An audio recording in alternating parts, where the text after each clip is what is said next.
Hey, this is Donnie Smith, and in this video we are going to show you how we applied the POR15 to this Mustang.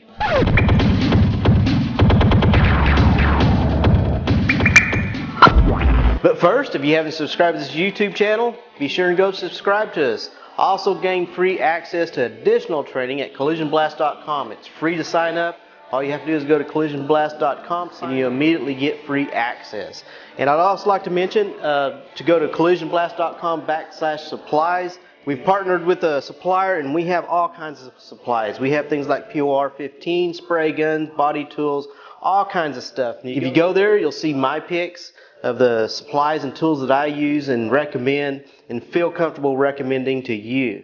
So be sure to go to collisionblast.com/supplies. Okay, in the last video, we showed you how to prep this, and now we're going to apply it. Now remember, you can do the steps that we did in that video and get it ready. That's the option 1 or the option 2 if everything is sandblasted. If you have everything sandblasted down to white metal, we're sandblasted really good, you don't have to use the first 2 products. So now we've got it good and clean. Everything's dried off. It wants to be bone dry.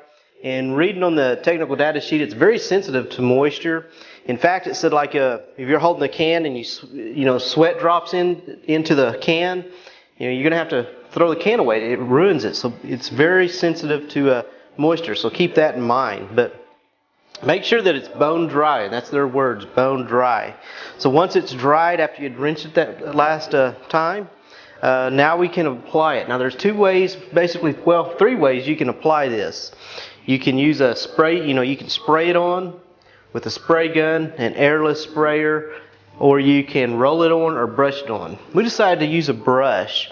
And we thought, we was going to brush this on, and we had some fans going, good ventilation, so we wore gloves to protect our skin, and we used a 3M dust mask. We learned real quick that was not enough. You want to wear a paint respirator, because this stuff is pretty stout, even with good airflow. And I was reading on there, and it says if you're spraying this on, you really want to use an air supplied respirator. But really, I recommend just brushing it on. I mean, when you brush it on, it levels out real good. Your marks from your brush smooth out real nice, and it looks good brushed on. So I would just brush it on. It's less mask. You don't have to worry about overspray and things like that. One thing I will mention, be careful with this stuff. We got a little bit on our floor where it had dripped. This stuff is hard to get off, very difficult. So you want to lay some masking paper or something down below where it doesn't get on your floor. Because when they say this stuff is tough, dries hard, I mean, they mean it. It dries to a very hard chip resistant coating. And it's pretty impressive. I'm impressed with the POR15. And then we got our can and got ready to brush it on. Now I need to give a shout out here because I was lucky enough to have a friend, Patrick at Elite Auto Body, does a lot of restoration work there. So I want to give a shout out and thanks to him because he gave us the POR15, the product. So appreciate him for that, and I want to give him a quick shout out. He knew that Jacob's getting this ready, and he offered just to give that to us. He had some extra that he had left over. So kudos to Patrick at Elite Auto Body. But another thing it says on the can is you don't want to shake this. And I know with paint, that's we commonly do, but be sure that you don't get this and shake it or put it on a shaker. It says to stir only. So just get a paint stick and stir it. Don't shake it. And then you get it. You don't reduce it or anything. Just use it straight. It's ready to be used. And what we did is we poured some into a mixing cup, and then we got our brush, dipped it in, and just like you'd regularly brush something. I went around all the areas that I wanted to coat, that I'd prepped and got ready. And then you need to let it dry. It really recommends 2 coats. So we allow it to dry, and it's anywhere from 2 to 6 hours. And it wants to be dry to the touch. You don't want to let it dry too long, but you don't want to put another coat on when it's real tacky. You want it to kind of be dry to the touch. So we waited about 2 hours. It was hot, and that was long enough. So we put another coat on, and this is where we're at now. So we allowed it to dry, and it's probably hard to see on video, but it dries to a really nice finish.